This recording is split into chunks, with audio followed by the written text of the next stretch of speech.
Querida companheira senadora da República e ex-ministra, chefe da Casa Civil, Gleisi Hoffmann, companheiro Paulo Bernardo, ministro das Comunicações, e ele fez questão de dizer que está aqui como militante do PT e filiado do PT, querido companheiro vice-presidente da Câmara dos Deputados, André Vargas, em nome de quem eu quero cumprimentar todos os companheiros deputados que estão aqui presentes, querido companheiro presidente do Paraná, Enio Verri, queridos companheiros prefeitos e prefeitas aqui presentes, não tenho o nome de todos, portanto não posso citar aqui, queridos companheiros, querida companheira vice-prefeita de Curitiba, Miriam Gonçalves, querido companheiros vereadores aqui presentes, querido companheiro Samek,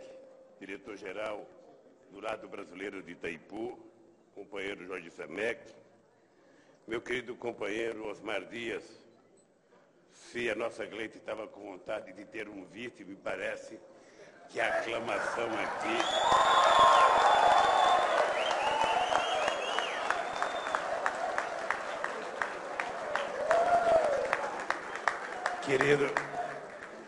Querido companheiro Luiz Dulce, diretor do Instituto Lula e ex-ministro, chefe da Secretaria-Geral da Presidência da República do meu governo, querido presidente do PCdoB do Paraná, Ricardo Gomide, presidente em exercício do PDT, Haroldo Ferreira, que fez uma das mais extraordinárias campanhas como vice do Samek aqui nesse estado, meu querido Sérgio de Souza, aqui representando o PMDB, queridos companheiros e companheiras, nós vamos começar pedindo desculpa pelo calor e pelo aperto que vocês estão, porque como houve uma decisão de vir aqui muito em cima da hora, nós não demos chance ao PT do Paraná de fazer ou encontrar um lugar maior para que a gente pudesse fazer esse evento. Eu queria, companheira Gleisi, que você já falasse logo com o nosso prefeito, pelo amor de Deus, para asfaltar a rua aí, a duplicação da Avenida Rui Barbosa, porque...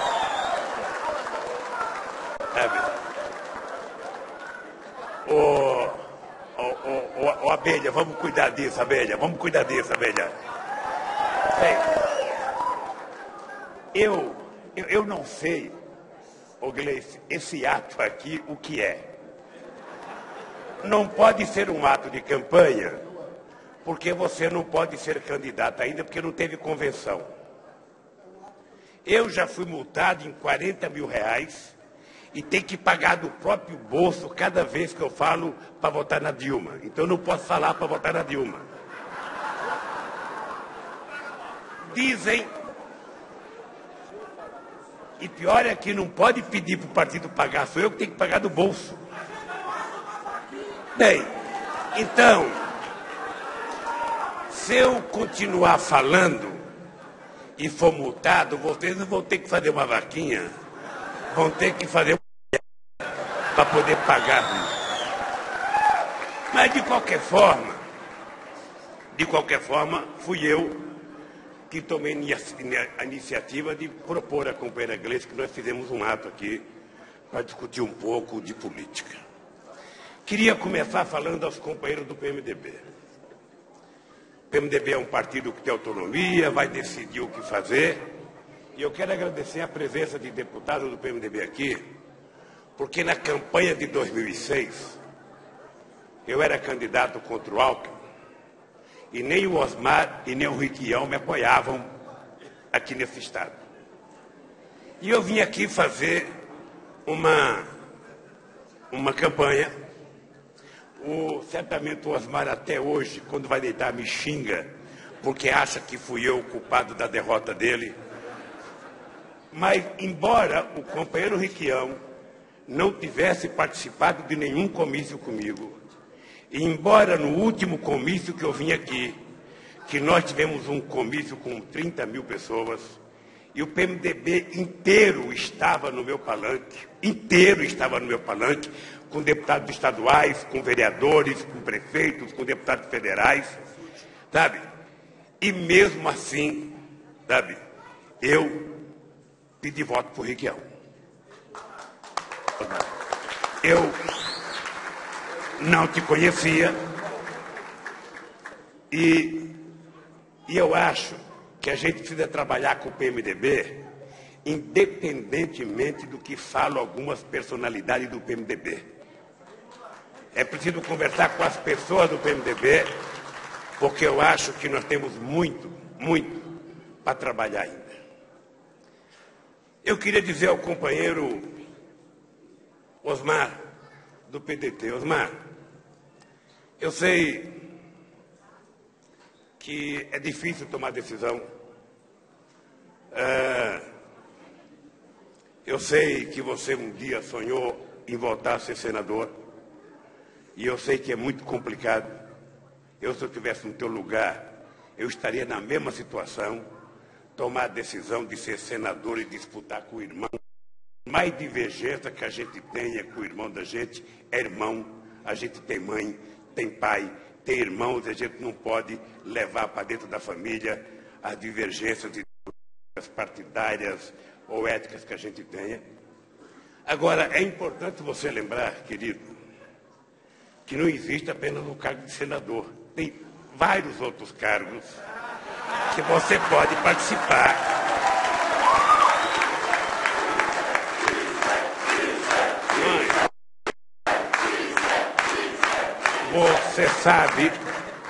Vocês sabem da respeitabilidade que nós temos com você. Você sabe que a companheira Dilma tem um carinho muito especial por você. Você sabe da lealdade que eu tenho por você e do respeito que eu tenho pelo homem público que você é. E, portanto, aconteça o que acontecer, meu filho, você vai ter que decidir e a cobra vai fumar, meu filho. Se prepare. Eu quero agradecer aos companheiros do PCdoB, porque o PCdoB, eu particularmente tenho uma gratidão profunda, histórica, porque o PDT, desde 1989, nunca mediu nenhum sacrifício para estar junto comigo e depois junto com a Dilma, em qualquer que fosse a situação.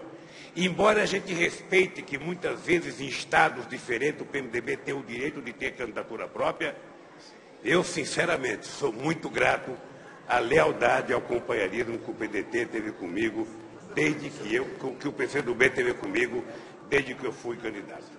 Então, muito obrigado, Gomide, pela tua presença aqui. Eu não sei quais dos outros partidos que estão aqui, porque eu não tenho o nome de ninguém aqui.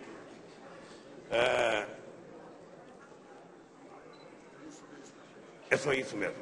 Então, eu não esqueci ninguém. Mas eu queria falar era com vocês mesmo.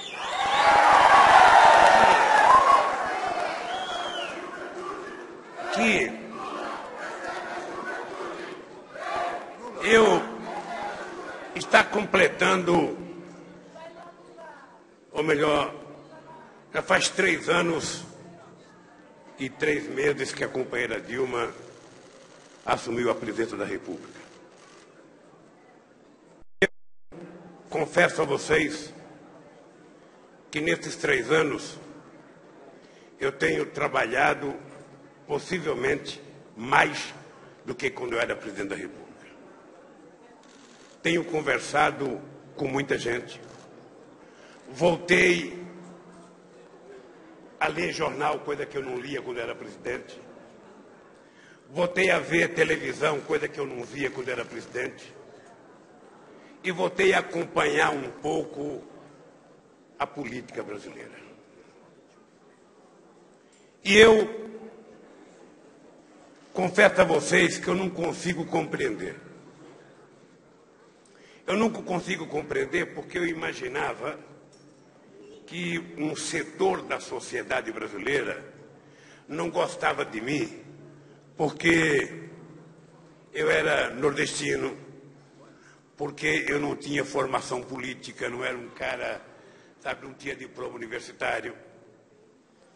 eu não fazia parte da turma que já tinha presidido esse país. Então achava que tinha um monte de preconceito com relação a mim. E eu achei que quando a companheira Dilma fosse eleita presidenta, que o preconceito com relação a ela fosse bem menor do que com relação a mim. Eu imaginei que a imprensa fosse tratá-la, não puxando o saco, ou a imprensa chapa branca, que nós nunca quisemos isso. Mas eu imaginei que a imprensa fosse tratá-la com o respeito pelo cargo que ela ocupa, pela liturgia do cargo. Mas, sobretudo, eu imaginei que a imprensa fosse ser mais verdadeira. Falar mal quando precisa falar mal, falar bem quando precisa falar bem, reconhecer erros e acertos de todos nós, é o papel de uma imprensa democrática e livre em qualquer país do mundo. Mas aqui no Brasil, tem um problema que eu ainda não consegui entender. Porque durante todo o período do governo que me antecedeu, a imprensa se comportou como se fosse a imprensa de um pensamento único. Foram 8 anos de pensamento favorável ao governo que me antecedeu. Ou seja, parecia que os brasileiros tinham ido ao paraíso. Era tudo maravilhoso. A imprensa sequer denunciava o processo de privatização, em que os ganhadores do leilão não tinham 1 centavo para pagar o que compraram, e o governo tinha que emprestar dinheiro para poder pagar o que eles tinham comprado, para o governo não passar vergonha. Quando eu cheguei na presidência, eu pensei, bom, se a imprensa tivesse esse comportamento com relação a mim, vai ser legal. Não teve. Eu falei, agora vai ter com a Dilma. E eu estou boquiaberto, porque o preconceito contra a presidenta Dilma Rousseff é muito maior do que o preconceito que tiveram contra mim. Muito maior.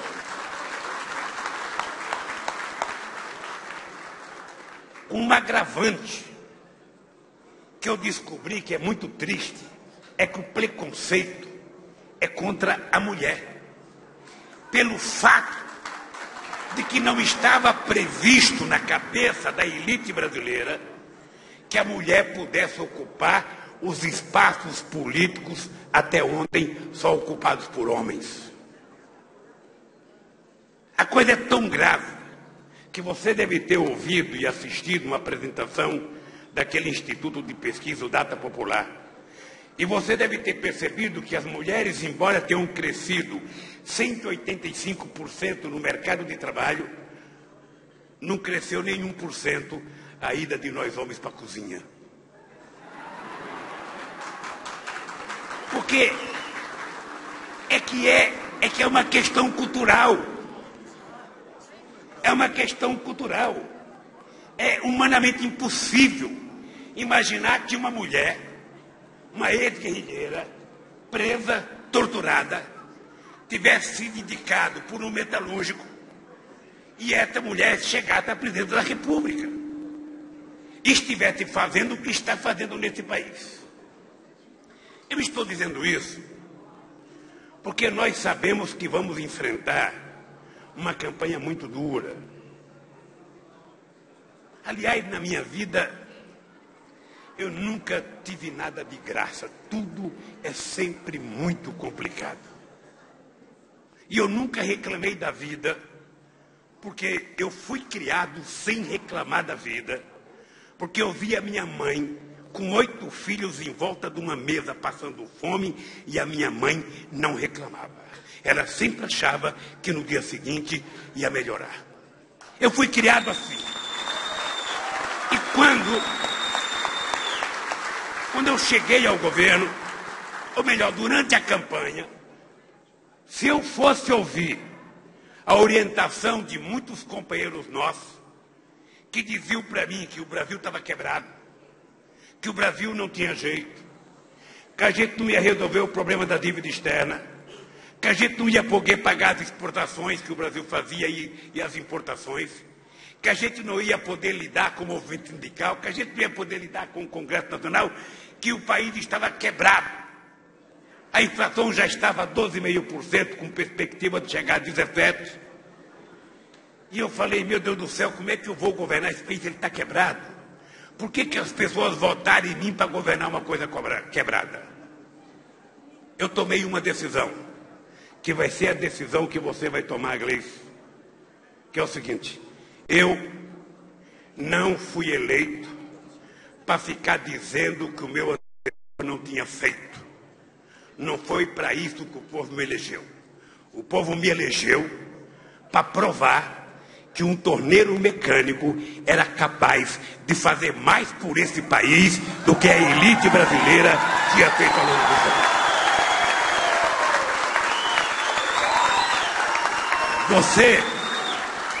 Você pode ter certeza, Gleice, você pode ter certeza que no dia que cada paranaense, cada mulher ou cada homem, cada aposentado ou cada jovem, for à urna para votar, eles não estão votando em você porque é do PT apenas, não estão votando em você porque é bonita apenas, não estão votando em você porque foi ministra da Dilma apenas.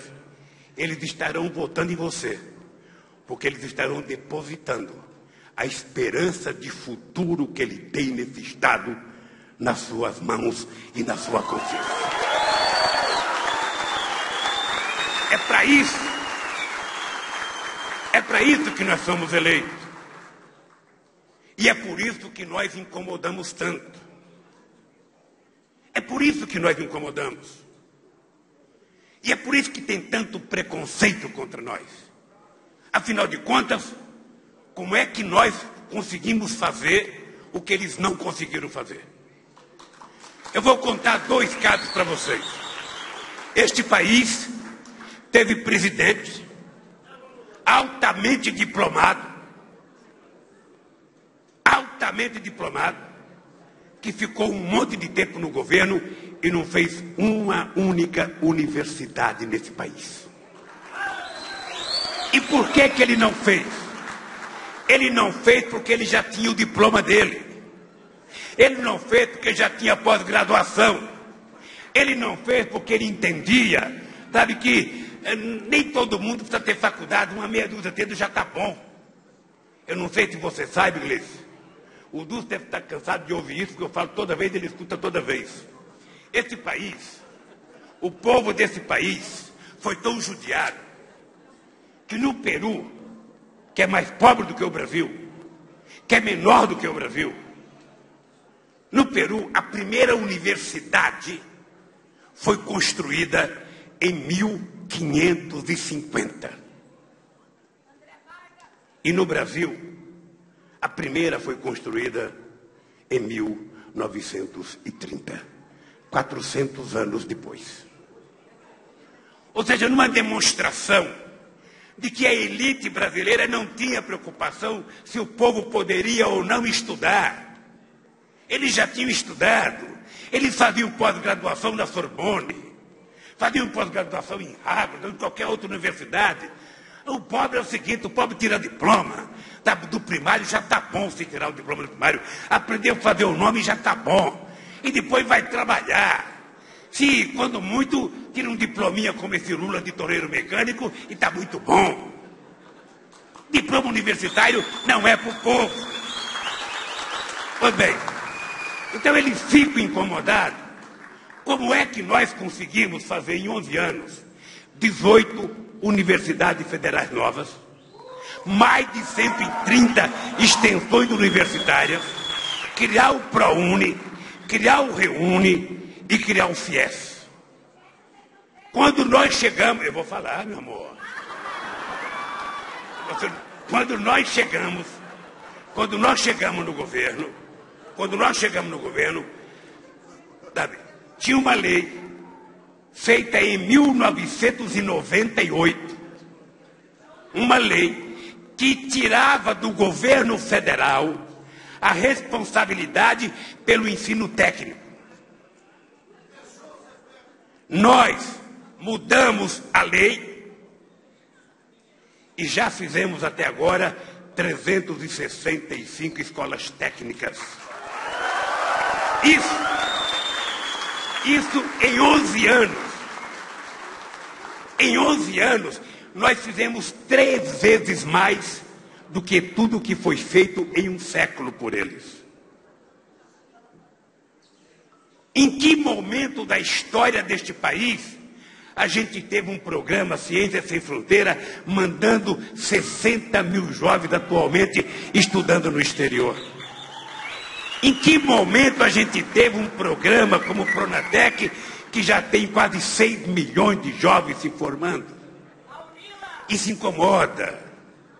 Incomoda, porque de repente nós estamos fazendo uma universidade aqui em Foz do Iguaçu, a chamada Universidade Latino-Americana, para a gente criar uma consciência latino-americana, com estudante latino-americano, com professor latino-americano, com currículo latino-americano.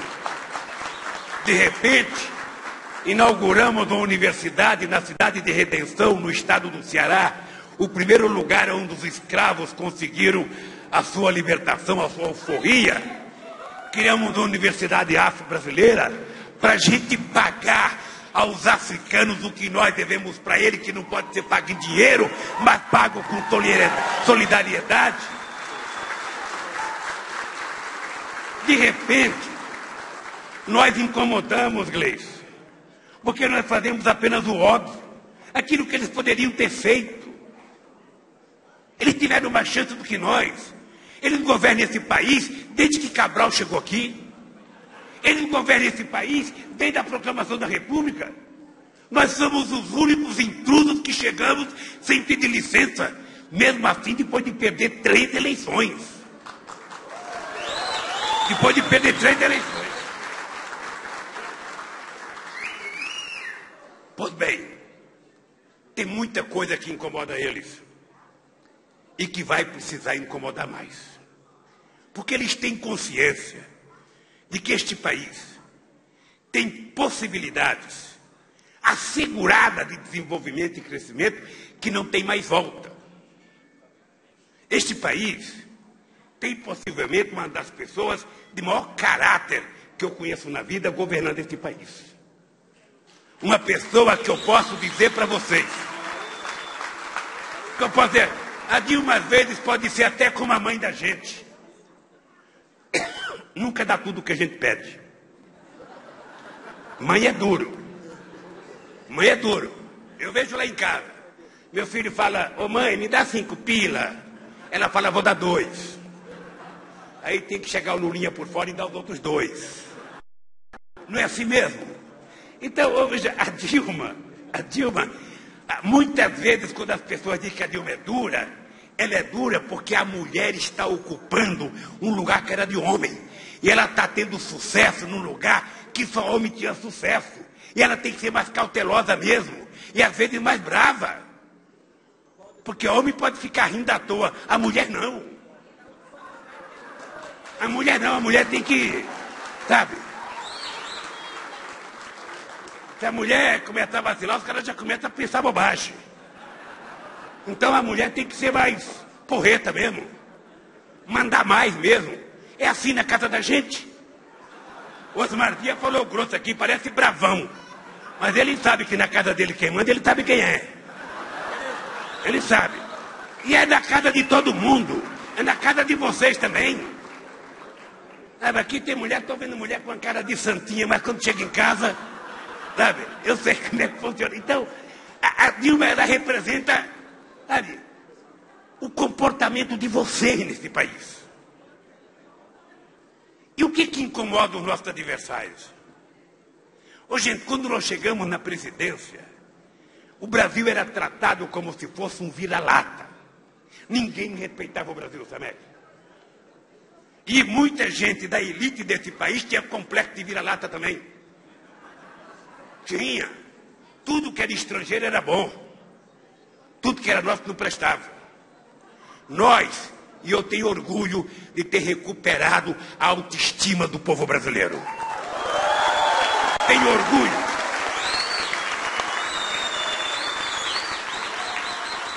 Tenho orgulho de ter contribuído junto com todos vocês. E com todos vocês, porque se não for vocês, eu também não tinha feito nada. É porque a gente só se lembra daqueles que aparecem na televisão. Mas o povo no anonimato, muitas vezes, em situações difíceis, quem garante a gente, nunca se esqueça disso, Gleice. Possivelmente muita gente que está aqui nunca vai aparecer na televisão do teu lado. Mas na hora do pega para capar, quem vai estar com você é essa gente. E é essa gente que nós temos que valorizar. É essa gente que a gente tem que saber que vai estar do nosso lado. Então eu fico imaginando o seguinte, gente. O ódio que alguns têm de nós, de perceber que nesse país hoje, uma filha de empregada doméstica pode fazer um curso universitário numa universidade federal. E que se ela não conseguir passar no Enem, ela pode, sabe, se não conseguir o ProUni pelo Enem, ela vai para o FIES, e ela vai estudar, e só vai pagar depois do dobro de tempo que durou o curso, ela vai começar a pagar. Então isso incomoda as pessoas saber que uma filha de um pedreiro está estudando para ser engenheira. É só a gente pegar o que está acontecendo neste país, para a gente perceber a revolução, e não vai ser tão rápido quanto a gente queria, vai levar um tempo, porque tem muita gente que ficou esquecida nesse país. Tem muita gente que ficou esquecida durante décadas e décadas. Ô, gente, vocês têm noção do que incomoda uma parte da elite brasileira? Saber que em 2006 a gente tinha 48 milhões de brasileiros viajando de avião e que hoje temos 120 milhões de brasileiros viajando de avião.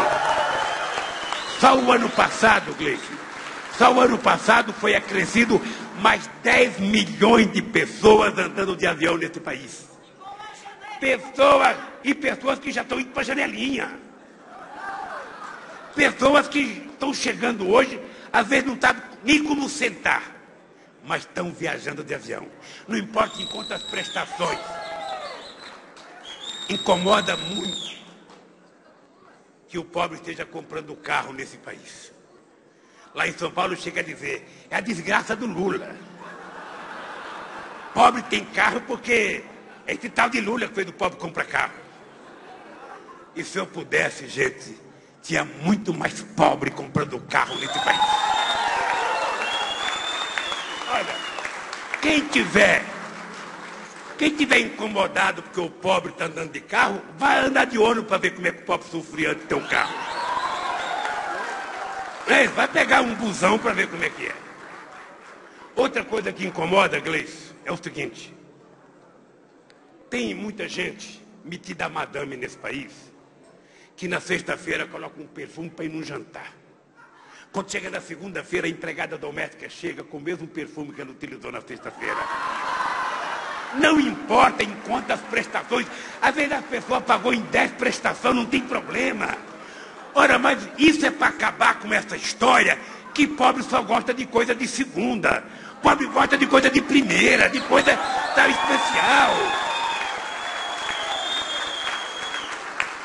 Gente, que país do mundo, com exceção da China, conseguiu criar 22 milhões de empregos? Com carteira assinada. Em dezembro do ano passado, esse país tinha 4,3% de desemprego. Eu fui agora na Itália, que é um país rico do G8. Tem 40% de jovens desempregados. Na Espanha, chega a ter 60% de jovens desempregados. Nos Estados Unidos, que é um país, tem quase 9% de desemprego. Em outros países tem 12,5%. Aqui nós chegamos a 4,3%, agora deve estar 5% de desemprego. Em que momento da história os sindicatos conseguiram fazer acordo com o aumento de salário durante 11 anos consecutivos? Então, gente, é isso que incomoda. E é isso que tem que colocar. Isso é que vocês têm que ter consciência. Que eleger uma moça como essa não é difícil. É só a gente querer.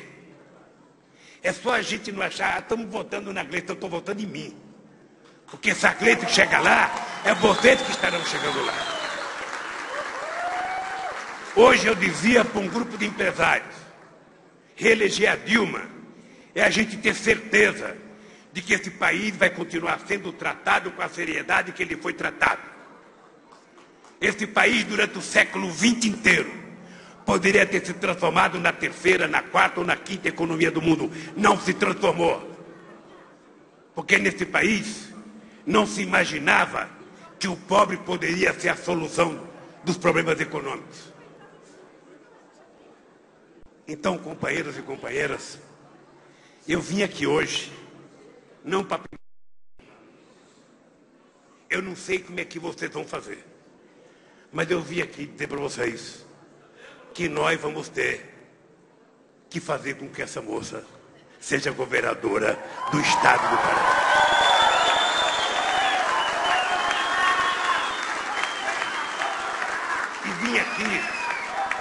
E vim aqui para dizer para vocês que é direito de qualquer um ser candidato a qualquer coisa nesse país.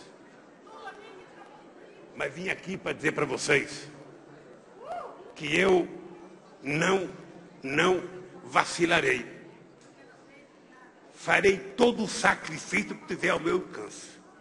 Viajarei por quantos lugares for necessário viajar. Porque eu acho que é da minha obrigação, da minha responsabilidade, da obrigação de vocês e da responsabilidade a gente não permitir que este país entre numa aventura e deixe de ter uma presidenta com a responsabilidade da nossa companheira Dilma Rousseff para cuidar desse país, para cuidar do povo brasileiro e para cuidar de 200 milhões de almas nesse país. Nós temos a obrigação. E nós sabemos que tem que fazer muita coisa no Brasil. A Gleice deve ser a primeira a saber que tem muita coisa para fazer, eu sei que tem muita coisa para fazer, mas nós sabemos que se tem alguém que pode melhorar e fazer mais, é quem já fez o tanto que a Dilma fez. Porque fazer discurso é fácil. Fazer os discursos acontecer é muito difícil. É preciso ter lado e saber para quem que a gente quer governar. E eu queria, Gleice, dizer para você que para mim é muito confortável, é muito confortante, se quando chegar em outubro deste ano, o Brasil puder ter uma mulher governadora do Paraná e a mulher presidenta do nosso país. Seria uma conquista extraordinária. Agora, não tem moleza, querida. Não tem moleza. Você não será tratada, sabe, com carinho, não. É butinada na canela, sabe? Se você estiver disputando as eleições para ganhar, vão querer saber como é que você se mexia no ventre da tua mãe. Vão querer saber que tipo de mamadeira que você tomava quando tinha 3 meses de idade. Porque eles são assim. Eles jogam sujo. Eles não têm o mesmo comportamento que nós temos nas eleições, não. Duvido que alguém já tenha visto eu falar mal de alguém ou ofender alguma pessoa durante a campanha. Porque, para mim, uma campanha, o objetivo dela, além da gente ganhar, é a gente politizar a sociedade. E nós temos uma obrigação maior, Gleice, é de mexer com essa juventude que está aí na rua, dizendo que não gosta de política. Nós é mexer com essa juventude que, em nome de uma rebeldia, diz que não gosta de política. Então é importante eles saberem que, enquanto eles não gostarem de política, esse país vai ser governado por quem gosta. Então eles passem a gostar de política, entrem na política para poder ajudar a continuar mudando a história desse país. E nós temos que trabalhar com eles. Nós não temos que ter nenhuma preocupação. Vai ter passeata, vai ter manifestação. Eu nasci na vida fazendo passeata. Eu cansei de fazer passeata. A única vantagem que eu tinha é que eu nunca precisei usar máscara para fazer passeata. Nunca. Eu nunca tive medo de colocar a cara. Eu nunca tive medo de colocar a cara. E não foram poucos os enfrentamentos com a polícia. Agora a gente tem que provar que a gente é homem, é um saco de batata. Sabe? De precisar tapar a cara, porque vai fazer. Eu acho que quem esconde a cara quer fazer alguma coisa errada. E nós, na sua campanha, você vai fazer muita passeata nessa cidade, vai fazer muita passeata no estado, e as pessoas têm que pintar a cara, as mulheres vão ficar mais bonitas, os homens aprender a sorrir, porque nós queremos fazer uma campanha provando que política pode ser uma coisa alegre, uma coisa decente e uma coisa bem feita. E ninguém vai poder fazer isso melhor do que você. Por isso, companheiros e companheiras, o que aconteceu hoje aqui é apenas a avant-première de um grande filme que vai passar realmente em outubro deste ano, quando a gente estiver aqui às 6 horas da tarde, comemorando a vitória da Gleice como governadora do estado do Paraná. Um abraço, companheiros, e boa sorte.